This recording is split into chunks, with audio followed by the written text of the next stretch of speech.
Have you ever wondered why, despite all your efforts, nothing seems to work? Why, the more you try to please, the more you are ignored. The more you give, the more you are drained. Perhaps it is because you are still caught up in one of the most subtle addictions of our time, the addiction to importance. You care too much. And that excessive care, that attachment, that desperation for control, that is what makes you weak. Yes, you suffer not because life is hard, but because you still believe you must fit in, be accepted, be loved. You still dance to the tune of a world that only respects those who dare to turn their backs on it. But listen, maybe you're on the verge of a breakdown not because you're failing, but because you're finally being called to stop. Stop begging for validation. Stop worrying about what other people think. Stop carrying the weight of the world as if it were your responsibility to keep it in order. Nothing works until you stop caring. And that's not giving up. It's the beginning of a more dangerous kind of freedom. A freedom that comes not from peace, but from rage. Yes, there is something inside you, still dormant, perhaps, that does not conform. A silent fury that grows with every forced yes, every fake smile, every concession. This fury is not madness. It is the intelligence of your spirit refusing to die. And it is with this fury that I want to talk. I didn't come here to comfort you. I came to push you. Like an old doctor who heals with hot iron, not sweet words. Your problem isn't the pain. Your problem is the fear of losing what was never yours. The esteem of the herd. The approval of the weak. The conditional love of those who want you useful, but not free. It's time to stop. Stop trying to save what is rotten. Stop looking in others for a reflection that you yourself reject. You weren't made to live up to other people's expectations. You were made to burn, to disturb, to become something that no one, not even you, dared to imagine. But to do that, you need to die. Not your body, but the false you that insists on pleasing, justifying, explaining yourself. This you that worries about whether others will understand, like, or stay. This you is the servant, and as long as it exists, the master within you will never be born. Yes, my dear free spirit, your salvation begins when you say an absolute no. No to the need to explain who you are. No to the desire to be seen as good. No to the damn importance you give to everything except yourself. Have you noticed how the world changes when you shut up? When you stop justifying, responding, chasing after things? The silence of a man who doesn't beg is more terrifying than 1,000 screams. And that's why they want to keep you talking, reactive, sensitive to judgment.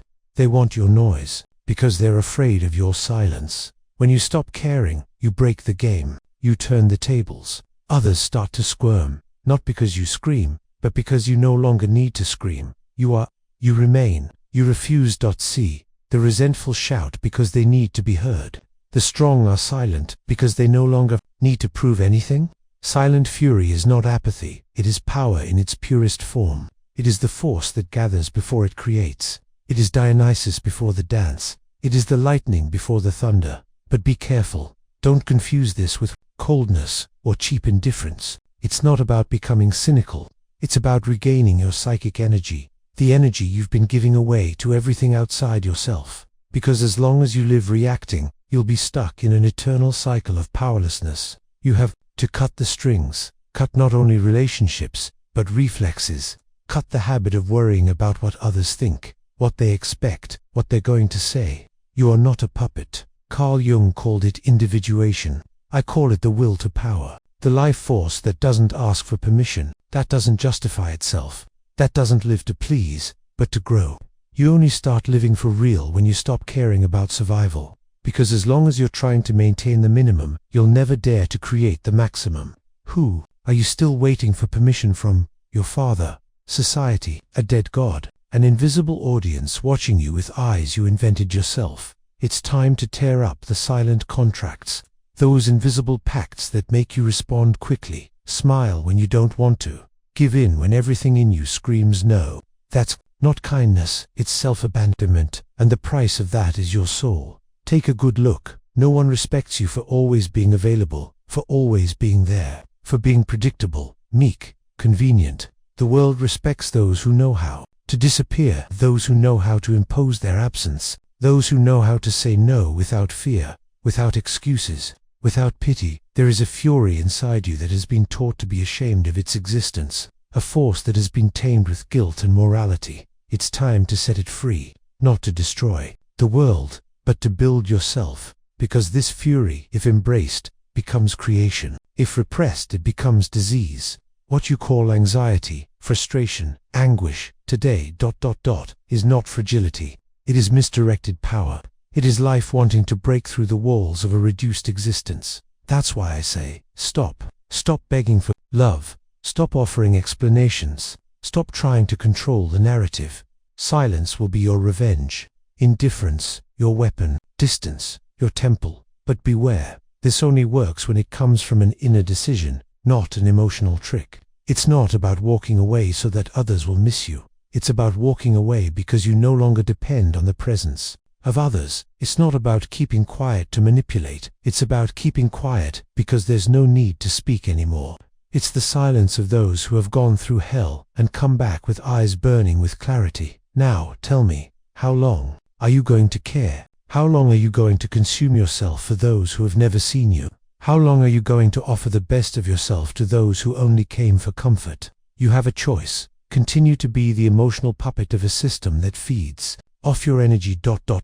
or become the creator of your own reality, forged in the flame of renunciation. If you felt that silent rage grow inside you while I was speaking, comment below. I withdraw to become dangerous, not to the world, but to everything that tries to keep you weak. Do you hear me? Free spirit, are you still breathing? Then listen carefully. Your weakness is not in the pain you feel, but in the foolish hope that the world will one day reward you for being good. Let me tell you, no one is coming. There is no reward for the obedient. There is no glory for the submissive. The heaven they promised you was just a distraction, and a virtue you so proudly display is the scent of your castration. Look at the eyes of the world. They cannot see. They only project a judge for convenience, love for interest, forget out of routine, and you, still waiting for them to notice your kindness, your devotion, your contained pain. You are invisible to them until you burn. You have been domesticated, conditioned like an emotional pet dog, trained to seek approval with your tail between your legs. One dirty look is enough to make you tremble. One moment of silence is enough for you to explain yourself. But this reflex is not yours. It was installed. It comes from millennia of repression. It comes from herd morality, the morality that Nietzsche, yes, I myself denounced as the greatest trick in history, the trick that convinced the strong to feel guilty for their strength. Do you understand now why your life is stuck? Because you live sabotaging yourself to be accepted. Because every time you feel a spark of greatness, you rush to extinguish it for fear of looking arrogant. Because every time you want more, you tell yourself that you should be grateful for what you have. But gratitude, when used to contain desire, is just fear disguised as virtue. The herd taught you not to rock the boat, not to demand, not to stand out. The herd rewarded you for being functional. But here's what the herd will never give you. Freedom. Freedom is not being loved. It is being feared. It is being misunderstood.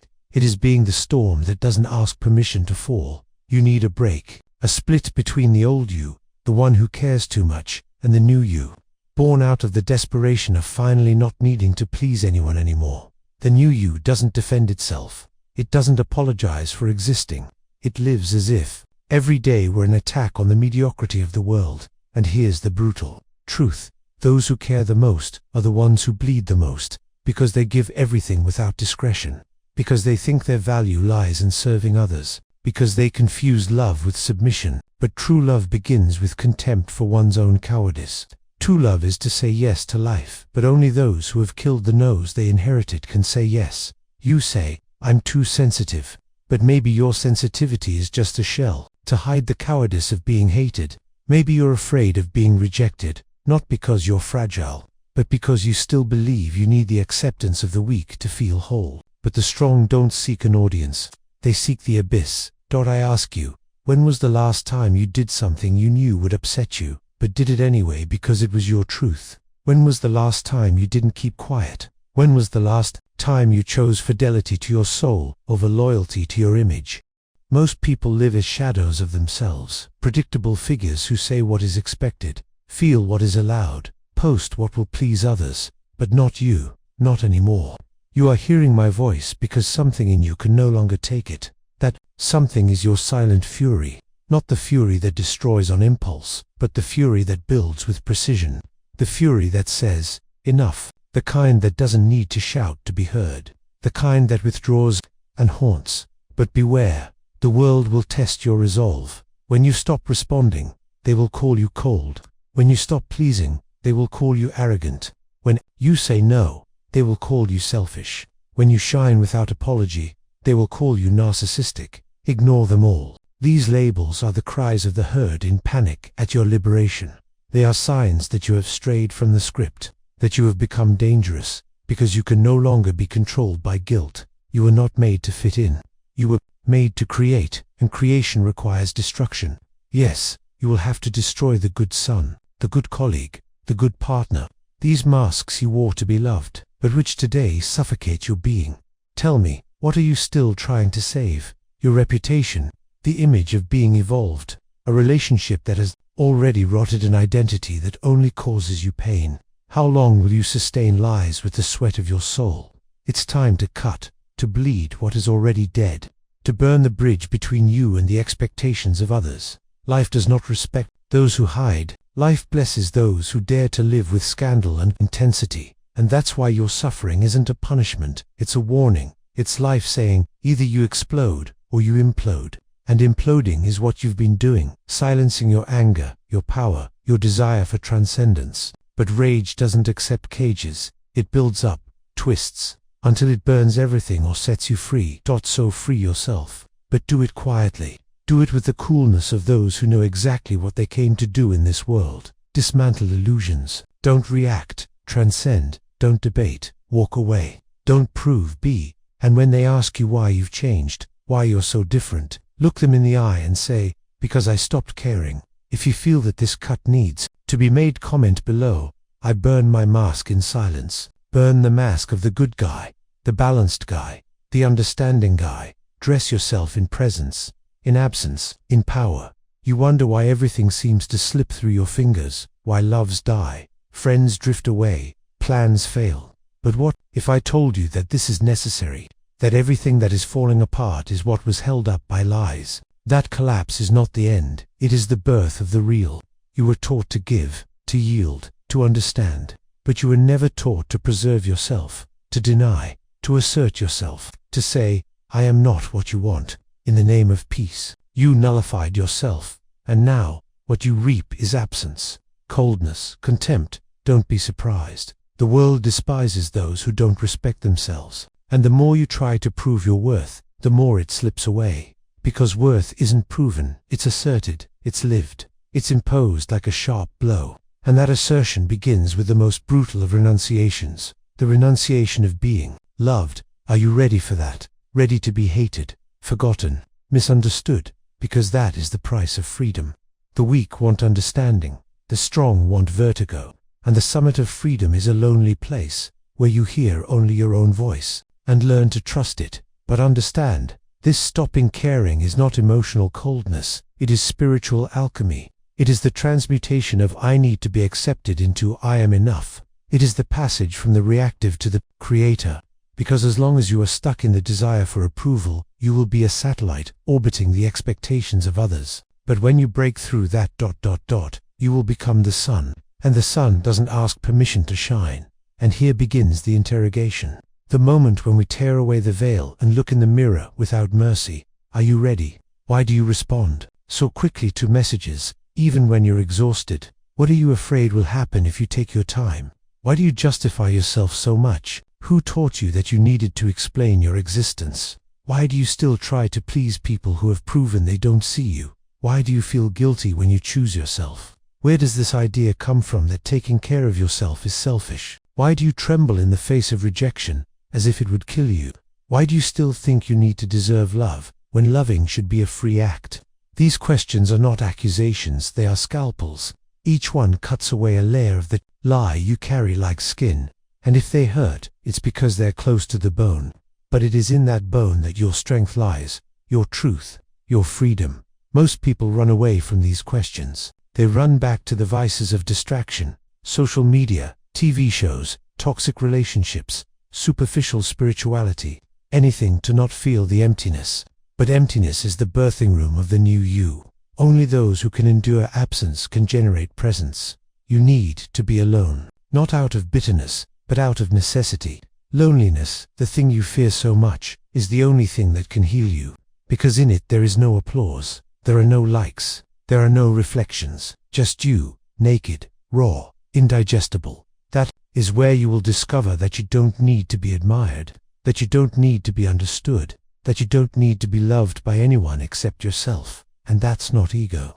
It's survival. It's the foundation of what Nietzsche called the Mensch, the man who creates his own values, the one who looks at the world and says, no, that doesn't work for me. I will say what is good, what is evil, what is beautiful, what is worth it. But how do you get there? By stopping caring, by cutting the strings, by refusing the scripts, by breaking the invisible pacts that keep you domesticated. Oh, but they'll think I've gone crazy. Let them think. You need to go crazy, so you can drive the world crazy. Look at the great ones, the ones who changed everything, the ones who left deep marks on existence. None of them were normal. None of them sought approval. They withdrew and came back like storms. What you need to do, withdraw, die, reappear unrecognizable. But beware, the herd will call you selfish. They will try to pull you back with emotional blackmail, with memories of the old you, with empty promises. Ignore it all. The herd only loves the lamb. They try to hunt the wolf. But the wolf that survives becomes a legend. So answer me, with your soul laid bare. Do you want to continue being a lamb, or are you ready to become a legend? If you already know the answer, declare it in the comments. I break the pact of the lamb. This is the password for those who have decided to cross the desert of oblivion toward true strength. Have you realized that your mind is not your ally, that it sabotages, hesitates, paralyzes, that it calls you crazy the moment you dare to live like a god? That voice, gentle, rational, prudent, is not wisdom, it is control. It is the voice of the herd inside your head. It was installed there, like invisible software. Every criticism you heard, every rejection you suffered, every no that hurt you became a code that now controls you. And when you decide to walk away, to be silent, to assert yourself, it sounds the alarm, and it tells you, you'll end up alone. They'll hate you. You're nobody without others. That's a lie. You're only nobody when you give up on yourself. You're only alone when you betray yourself. You're only hated when you decide to live in a way that's unbearable. For cowards, that voice is the shadow of Christian morality, disguised as common sense, the morality of sacrifice, humility, forced compassion, the morality of the servant, the martyr, the obedient, the morality of the lamb that dies with a smile on its lips, hoping that the wolf will repent. But the wolf does not repent. The wolf devours. And I ask you, how many times have you been devoured in silence? How many times have you offered your neck in the hope of being loved? How many times have you silenced your rage to maintain a bond that was already rotten? Enough. This moral code must die. It is not virtue, it is sacred castration, a slow hanging of your power. And your true birth only begins when you spit out this moral code, when you say, I owe nothing to anyone. No explanations, no obedience, no patience. But be careful, the enemy is not only outside. The worst enemy is the one who lives in the mirror, the one who convinced you that being mature means keeping quiet, that being spiritual means accepting everything, that being evolved means understanding even what destroys you. This enemy wears the mask of lucidity, but it is only well-dressed fear. You need to tear off these masks, all of them, even the most noble ones, because even kindness can be a prison, even empathy can be a trap, even intelligence can be cowardice. Want to know if you're on the right path? Look at what you've lost. Look at who has distanced themselves from you. Look at who now calls you difficult. These are the signs. The more real you become, the more the false disintegrates around you, and the more the false disappears, the more you feel fear. Fear of being wrong, fear of being too harsh, fear of becoming bitter. But don't confuse lucidity with bitterness. You are only seeing, for the first time, what has always been there. The world hasn't changed. You've just woken up. Waking up hurts, because it requires killing the dreamer in you, the one who still believes that if you are good enough, the world will reward you. But the world does not reward, it tests, it demands, it devours those who hesitate and bows down before those who burn. You need to burn, not with blind rage, but with absolute presence, with aggressive silence, with a no that cuts like a razor. Because a man who knows how to say no is a man who knows how to live, and a man who knows how to live no longer needs to please. But you still try, don't you? You still justify your absence, you still explain your change, you still apologize for being too intense, as if intensity were a flaw, as if depth were a disease. They want you to be shallow, because depth is scary, because those who delve into themselves threaten those who live on the surface. But let them be scared, let them run away, let them say you're radical, because only radicals truly live, and living truly is scandalous, because it requires saying yes to what is yours, even if the whole world says no, because it requires walking away even if it costs you affection, because it requires breaking away even if it hurts. Most people would rather suffer in silence than break away from what destroys them. They prefer the heat of a familiar hell to the icy wind of freedom, but not you. You are here, listening to these words, feeling each one like a blow to the bone, because you know there is no turning back, that something inside you has awakened, and that something no longer fits into shallow relationships, into polite conversations, into functional lives. That something wants to live in the open fire, without censorship, without protocol, without ties. And that is why you need to walk away, not to protect yourself, but to become yourself. Because only in absence does the true self emerge. Only in silence does the truth speak. Only in solitude does the soul find its final form. You need to become invisible for a while. You need to die in the mouths of others to be born in the center of yourself. You need to accept that they will forget you, so that you remember who you have always been. And when that happens, when you finally stop caring, stop trying to save what you don't want to be saved, stop justifying your brilliance, the world will change, because you have changed, because you have become the center, because you have become the cause, and no longer the effect. Now tell me, do you have the courage to disappear, to let the world fall silent while you rebuild yourself, to stop trying to explain your pain and start using it as fuel? If your answer is yes, write below, I disappear to find myself. Let this be your declaration of war on the old you. We're broken, and be thankful for that, because while you are whole by the world's rules, you are also a prisoner to them. What you called stability was just restraint. What you called harmony was just decorated conformity. The collapse was the best thing that ever happened to you, because only it can expose the lie you were living. See with your own eyes. Your old life was an altar to others. Every gesture, an offering. Every choice, an attempt to keep the peace. But it was the peace of graveyards, silent, yes, but dead. And what is death, if not the absence of impulse? Nietzsche never exalted balance. I exalted excess, overflow, the creative explosion of chaos that creates new worlds, because only those on the brink of destruction have the power to build something new. And that is where you are now, at ground zero, in the place where you can finally say, no more being a version.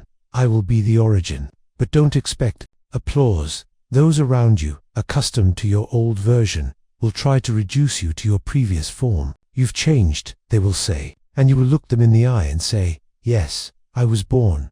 Being born is violent. It hurts, it tears, it wounds, because it requires expelling all the emotional garbage you have accumulated in an attempt to be accepted. And you have accumulated a lot, haven't you? You have accumulated silences, concessions, swallowed words, relationships maintained out of pity, smiles given out of fear. They called this maturity. But maturity is not putting up with the intolerable. It is saying enough is enough. You are here to transcend, not to tolerate, to create, not to fix what was born crooked, to expand, not to fit in. And those who don't understand this should be left behind. No drama, no guilt, no explanations. The world has always belonged to those who dared to cut ties before being sure, to those who said yes to their own voice even when it trembled, to those who embraced emptiness without a manual, because emptiness is where the fire of creation lives. You need to stop filling the void with distractions, with lukewarm people, with pretty words, with promises of healing. The void does not want to be filled, wants to be crossed, and only those who cross it are worthy of starting over. And when you start over as someone else, no longer seeking acceptance, but offering presence, no longer trying to fit in, but making room, no longer measuring your words, but spitting out truths. You were trained to be useful, Now you must be useless to everything that is not your most intimate calling. You were trained to be understandable. Now you must be indecipherable to those who live on the surface. You were trained to be predictable. Now you must be unpredictable, like lightning, cutting through the sky without warning. But it's not easy. Nothing in you really wants to be free, because freedom comes at a high price. It requires you to give up even the suffering that is familiar to you. It requires you to let go of trauma and pain and the identity of the victim.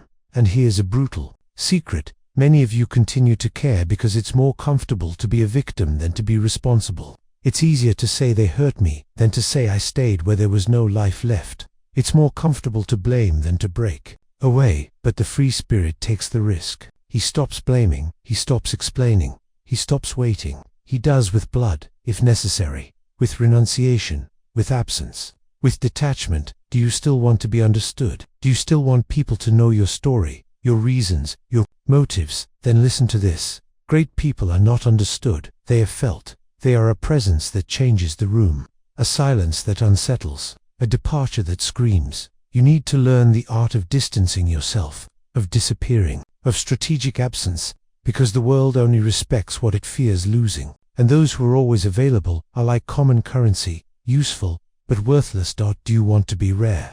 Do you want to be unforgettable? Then disappear, become an echo, become absence, become the one who, even from afar, still reverberates in the body of another.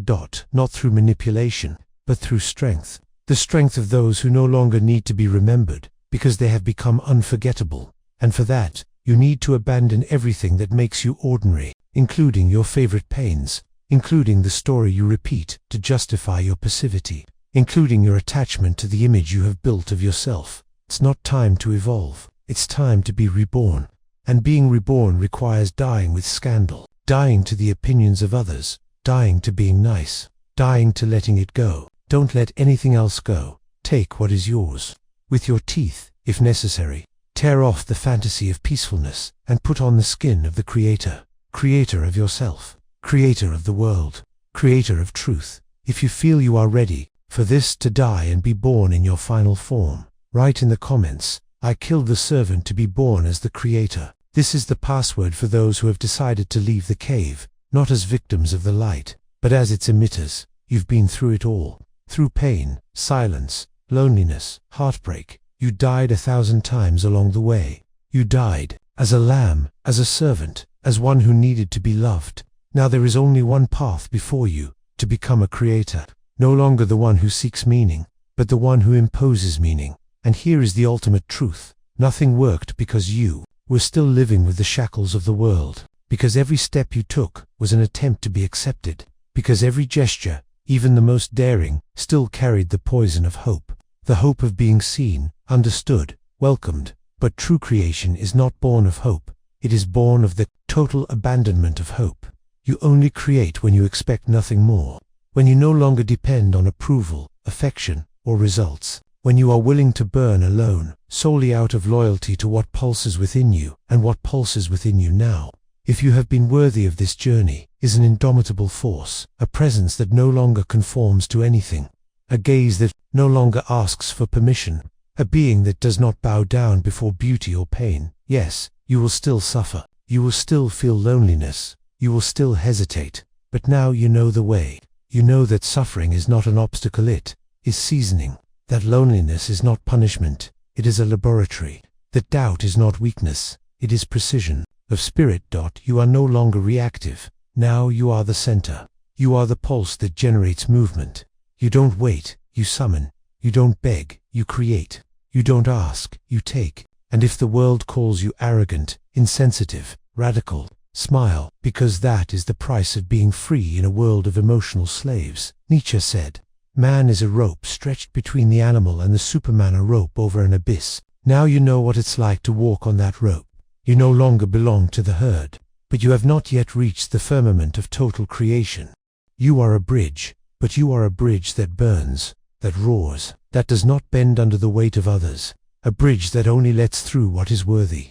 The rest collapses. Now it is your task to create new values. And this is not done with books or words, but with existence, with choice, with absence, with a cutting presence. To be a creator is to be a threat to the old world and a promise to the new, and you are both at the same time. But remember, it's not about becoming a guru or a master or an example. It's about becoming you, without adjectives, without concessions, you as an open wound, like lightning, like deafening silence, you as an affirmation of life, even when it roars like an untamable beast. And if someone asks what you have become, don't answer, just look, because your new identity cannot be put into words, it can only be felt. It imposes itself like thin air, like a heavy absence, like an uncomfortable presence. You are the silent fury that has learned to be silent, not out of submission, but out of superiority. You are the creator who has learned to withdraw, not out of fear, but out of power. You are the end of the age of the obedient, and the harbinger of a new kind of human being. The world does not need more domesticated entities, it needs solar beings, presences that burn, men and women who stand up for their own values, even if it costs them their own skin. It needs creators who no longer apologize for existing, and you, free spirit, are one of them. This script was your journey, a path of no return. If you followed it with courage, then you are no longer who you were. The old you is dead. The mask has fallen. The servant has fallen silent. The lamb has been devoured in its place. Something rare was born, dangerous, indescribable, something the world does not yet have a name for, but will feel every time you pass by. You are the rupture incarnate, the denial of the script, the harbinger of the beyond-man. Now, go forth, not in a hurry, not with plans, but with determination, with presence, with the noble indifference of those who already understand. Nothing works until you stop caring. Now, you know this. Now, you are this dot, and if you've reached the end, with your spirit on fire, your soul bare, and your eyes burning, write in the comments, I am the silence the world fears, and the presence it can never erase. This is your seal, your mark, your hammer. Move forward. The world is too small for what you have become.